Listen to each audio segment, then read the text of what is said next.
I'm a car nut. I'm always thinking about working on cars and doing car things. I did it all my life. My name is Eric Shambaugh. I have a 32 Ford original metal body that I bought back in the 50s. I'm building it now like I would have built it back when I was a teenager in the 50s.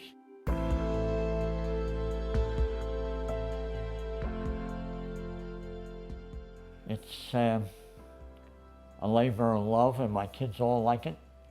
They all grew up with the car being around somewhere. And when it ended up in a trailer on the back of my property for quite a few years. I'm Trudy Shambaugh, and the car is mine. In spite of the fact he says we have had the car, it's in my name.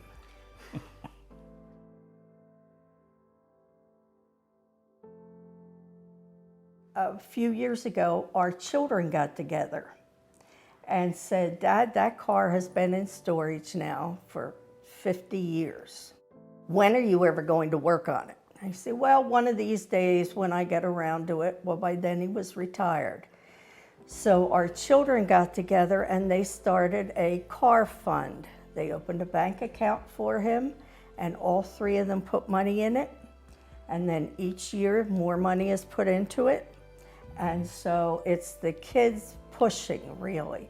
And the two sons, they both live on the West Coast, but they come out regularly. They work on the car together. They talk about it by the hour all week long. As far away as the boys are, they still talk about it all the time. That's what gave him the push to start doing something. And every time the boys come out, they work on the car, and that's the big deal when they're here. The last time they were all here, it was kind of funny. We had the car on wheels sitting over there with the two boys in the back in the rumble seat sitting on boxes, and my wife and I in the front, and just looks like we're driving away in the car, right? So it's really a car that he and his sons are putting together, even though they live so far away.